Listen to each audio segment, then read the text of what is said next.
Hermanos, estos días que nos acercamos ya casi al final del año cristiano, son días muy bonitos, cargados de hermosos mensajes de la palabra de Dios que nos hablan de no nada más de nuestra vida humana aquí en la tierra, sino también de nuestra eternidad. Y hermanos, yo creo que una de las confesiones más bonitas que nosotros tenemos es la que dice Romanos 1:16, porque en el Evangelio la justicia de Dios se revela por fe y para fe, como está escrito, mas el justo por la fe vivirá. Y hermanos, qué bonito es que después de haber estado en la soledad de la muerte y la condenación, que era nuestra vida, esa era nuestra realidad, nuestro Dios nos amó tanto como para enviar a su Hijo unigénito para dar su sangre por nuestra libertad y nuestra vida.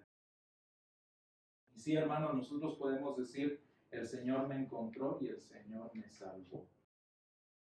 Pero hoy específicamente, hermanos, este es el mensaje de la palabra, pero hoy específicamente lo que confesamos es que la alabanza de este Señor de nuestra vida, este Señor de nuestra salvación, no nada más se escucha aquí en la tierra.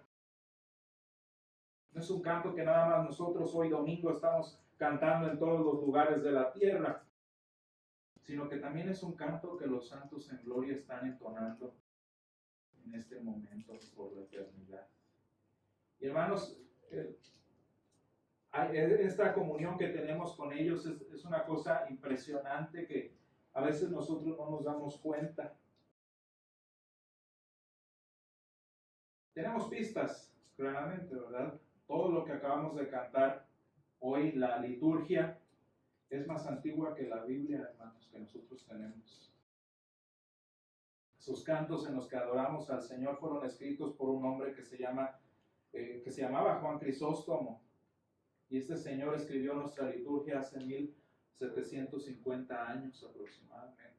Y los himnos que hemos cantado, hermanos, los más recientes tienen por lo menos 300 años. Así que en este día en particular nosotros retomamos toda esta herencia de 2000 años de vida cristiana, hermanos, que nosotros llevamos y que nosotros vivimos en este día.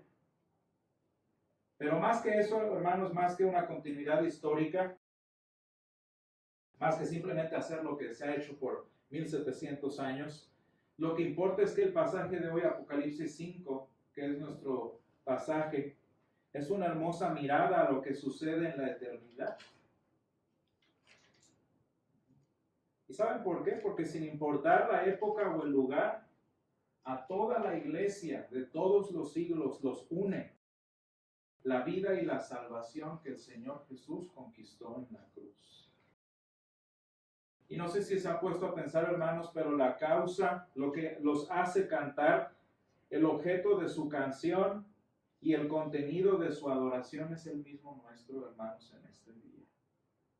¿Qué nos hace cantarle al Señor? La salvación que Él nos dio. ¿Cuál es el objeto de nuestra adoración? Pues la salvación que el Señor nos dio. ¿Y cuál es el contenido de nuestros cantos? Pues obviamente la salvación también que el Señor nos dio. Y saben, esto nos prueba, hermanos, que como el Señor Jesús prometió, las puertas del Hades no prevalecen en contra de la iglesia del Señor. Y si hoy seguimos cantando después de 1700 años, después de 500 años, después de 300 años, es porque por lo menos hasta ahora las puertas del Hades no han prevalecido en contra del pueblo del Señor. ¿Y saben qué?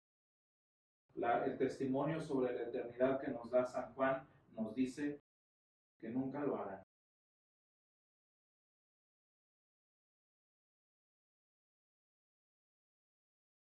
Y pues de esto dan testimonio los santos en gloria, hermanos. Vean ahí en el capítulo 5 de Apocalipsis. Y leemos en este caso, el versículo 6 dice, y miré y vi en medio del trono y de los 4 seres vivientes y en medio de los ancianos. Esa referencia a esas figuras que tenemos allí. Y si nos vamos después ahora a el versículo 8, Cuando hubo tomado el libro, los 4 seres vivientes y los 24 ancianos se postraron delante del Cordero. ¿Quiénes son estos 24 ancianos, hermanos? Pues son la representación de las 12 tribus de Israel y los 12 apóstoles. Es decir, ¿a quién representan? Pues a todos los santos en gloria, incluyéndonos nosotros también. ¿Y qué están haciendo, hermanos? ¿No les parece una imagen bastante hermosa de lo que están haciendo? Un pastor, amigo mío, que pues, le gusta hacer este tipo de bromas, dice que él no sabía si los santos en gloria se la pasan más de rodillas que de pie. Y pues bueno, lo que sí podemos decir es que eso es parte de su adoración y de su vida en el Señor en la eternidad. Pero vean qué bonito, hermanos, o sea, no hay nada que distraiga su mirada de estar alabando al Señor en la eternidad. Yo a veces escucho a personas que dicen, no te preocupes, ella te está viendo desde el cielo. Ella está cuidando, o él está cuidándote, ¿no? Pues hermanos, yo creo que los santos están muy ocupados como para estar viéndonos, ¿no? Eso lo dice alguien que tiene dolor en el corazón, ¿no? Porque pues yo quisiera seguir teniendo, pero pónganse en el lugar de los que están en la presencia del Señor, ¿no? Que pueden ver al Señor cara a cara como lo que nosotros esperamos. Y vean lo bonito, dice en el versículo 5. Bueno, la visión de San Juan nos habla de este plan de salvación que el Señor inició en Génesis y nos fue revelando poco a poco en las Escrituras hasta que Jesús murió en la cruz. Ese es el libro del que estamos hablando aquí, es el libro de la vida, el plan de salvación del que todos nosotros hemos sido parte. Dice San Juan, a propósito, el mismo San Juan dice al final de su evangelio, pero estas cosas se han escrito para que creáis que Jesús es el Cristo y para que creyendo tengáis vida en su nombre. Pues ¿de qué más libros estamos hablando? Pues del libro de la salvación, el libro del plan de salvación, la palabra de Dios expuesta para nosotros. Pero luego parece que pues este libro, este plan de salvación está ahí como planeado, pero no sucede nada. Y dice San Juan, dice, lloraba yo mucho porque no se había hallado ninguno digno. No había nadie digno de poder llevar a cabo lo que este libro dice. Y vean lo bonito que experimentan los santos en gloria. Le dice el anciano, oye, pero mira, dice uno de los ancianos que representa a la iglesia en el cielo, dice, no llores. Aquí está el león de la tribu de Judá, la raíz de David. ¿Y qué imagen nos da de ese león, hermanos? Dice, ha vencido para abrir el libro y desatar sus 7 sellos. ¿Quién es, hermanos, este león de Judá? Vaya, sin leer la infinidad de profecías que nos dicen, que nos hablan de este león de Judá, nosotros vemos a simple vista que es el Señor Jesús. El león de la tribu de Judá. Y hermanos, los santos en gloria ven a ese león victorioso, que no nada más completó el plan de salvación, sino que también lo extiende, como para que nosotros hoy en día lo podamos escuchar. Y lo bonito es que pues estos santos en gloria, hermanos, están experimentando todo lo que el Señor nos promete en San Mateo 5, en las bienaventuranzas. Los que lloran recibirán ¿qué? Consolación. Los que tienen hambre y sed de justicia, porque ellos serán saciados. Los que fueron vituperados por causa del Evangelio. Todas esas promesas que están vivas y latentes para nosotros hoy en día, ya se cumplieron para los santos a quienes el Señor tiene en su presencia. Y hermanos, no estoy hablando nada más de los santos, de los grandes santos del pasado, de Moisés, de San Pablo, de Lutero. Estoy hablando de nuestra propia familia. Nosotros en nuestra congregación específicamente, pues pensamos, por ejemplo, en nuestro pastor, ¿verdad? Y nosotros lo extrañamos, nosotros lo quisiéramos tener con nosotros, pero yo digo, mejor que esté allá. Ya no lo voy a querer andar trayendo cada 31 de octubre. Y qué hermoso que todo lo que en su vida Él nos enseñó, pues lo está viviendo ya. Y de esa manera, hermanos, todos los santos, nuestros papás, nuestros abuelos que murieron en la fe del Señor, están viviendo esa misma esperanza. Y hermanos, cuando leer esto que estamos viendo, leer esta visión de San Juan, lo que están viviendo los santos, pues nos hace a nosotros como que también querer, ¿no? Querer, ay Señor, yo quiero eso también. O como si nos surgiera, ay Señor, ya quiero llegar. Por ahí tenemos un amigo que dice, que usa la palabra adelantar o encaminar, ¿no? Como que Señor, déjame, me encamino a tu presencia. Pues no, tampoco, ¿verdad? Pero sí nos hace tener este deseo, ¿no? Este anhelo de querer estar en la presencia del Señor. Pero ¿saben qué es lo bonito que nos enseña también este pasaje? Que ese mismo gozo, esa misma victoria que tienen los santos, nosotros la tenemos aquí en la tierra. Nosotros los santos versión tierra. Porque nosotros también tenemos la victoria ya asegurada. Nosotros también tenemos ya la salvación comprada por el Señor. Pero el problema, hermanos, es que pues a veces resulta difícil creer esto. Especialmente cuando ves la maldad del hombre, cuando ves lo horrible de este mundo, cuando ves que salen pandemias que nos hacen sufrir, cuando ves la enfermedad, cuando ves el dolor, cuando ves tus problemas, cuando las puertas del Hades en general, por así decirlo, se levantan en contra de nosotros.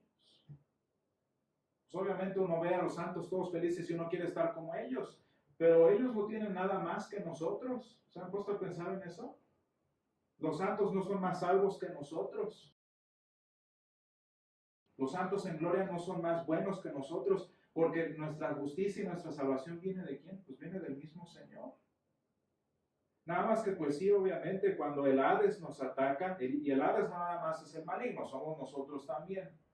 Nuestra debilidad de carne, nuestras iniquidades, nuestros pecados que son una realidad de nosotros, pues nos dificultan ver esta realidad que el Señor nos promete. Y fíjense, hermanos, que luego nos pasa como lo que sucede aquí con San Juan, ¿verdad? Y lloraba yo mucho porque no se había hallado a ninguno digno de abrir el libro. Y nosotros en nuestra vida cristiana, hermanos, tenemos al Señor enfrente y lo andamos buscando. Y lloramos porque el Señor, porque como si no tuviéramos un Señor a quien pedir. Y nos afligimos, hermanos, y sufrimos y tenemos problemas como si el Señor no estuviera allí. Como si no hubiera esperanza para nosotros, como si nadie peleara por nosotros. Y vean lo que dice vean cómo San Juan dice que, bueno, le dicen a San Juan, he aquí el león de la tribu de Judá, pero vean lo que ve San Juan. ¿Qué es lo que ve San Juan? Versículo 6, y miré y vi en medio del trono que estaba en pie un cordero como inmolado. ¿Se fijan que San Juan no ve un león? ¿Se fijan que San Juan ve un cordero? Y es que muchas veces en nuestra vida, hermanos, queremos ver un león que viene y derrota a nuestros enemigos como el Señor lo hizo con los madianitas, que el Señor venga y destruya al enemigo y que entre a Jerusalén como todos los judíos esperaban que entrara. Y el Señor viene entrando en un burrito. ¿No? O esperamos que el Señor venga de tal manera, de tal forma, y el Señor no está allí. Pero hermanos, este pasaje el día de hoy nos enseña que no porque no veamos a ese Señor, significa que Él no está con nosotros. No porque no veamos a ese león, quiere decir que no está Él con nosotros. De hecho, hermanos, el Señor está en el lugar en el que más lo necesitamos. El Señor está por nosotros en la manera en la que más lo necesitamos, que es en la cruz. El Señor está allí para nosotros como el Cordero inmolado, ofreciéndonos lo que verdaderamente necesitamos en este mundo, que es el perdón de nuestros pecados y la vida eterna. ¿Por qué creen que a los santos y a los santos mártires no les importó que los mataran por causa del Evangelio? Porque como lo que decíamos en la escuela dominical, cuando el Señor nos da lo que necesitamos, cuando el Señor asegura y garantiza nuestra eternidad, decía el himno de Castillo Fuerte que escribió Martín Lutero, que se lleven los bienes, que nos roben la salud, que nos maten, dice Martín Lutero. ¿Y qué importa? Porque la palabra de Dios permanece para siempre, como dice Isaías, ¿no? Y por eso, por lo menos mientras estamos de este lado de la eternidad, hermanos, el Señor que nosotros conocemos es el Cordero que fue inmolado. El Señor que está allí para darnos salvación.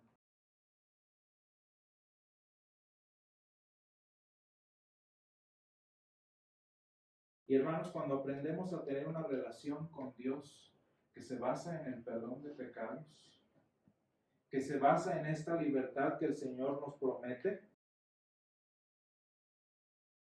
los sufrimientos, los problemas, las aflicciones de este mundo se vuelven una oportunidad especial para encontrarnos con el Señor que sufre con nosotros.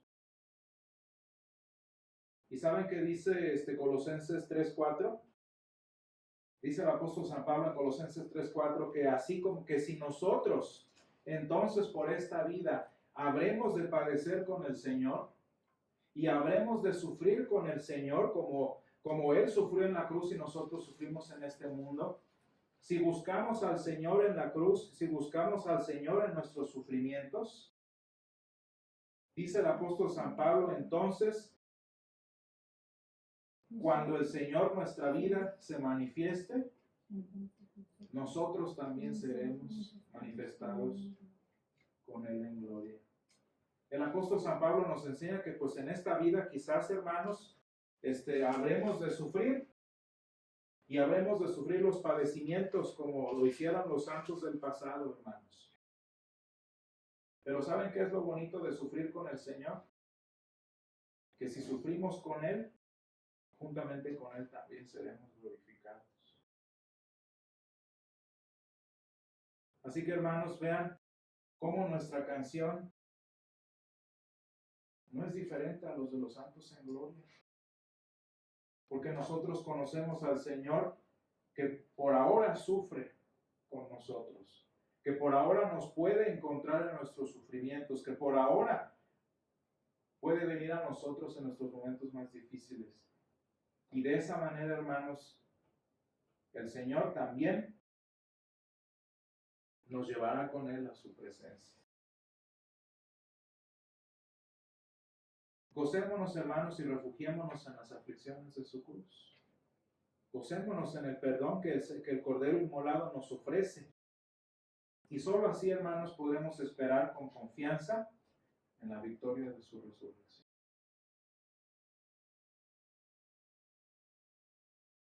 Los santos adoran al león, nosotros al Cordero Inmolado, pero al final de cuentas es un mismo Señor que nos dio victoria y nos dio salvación.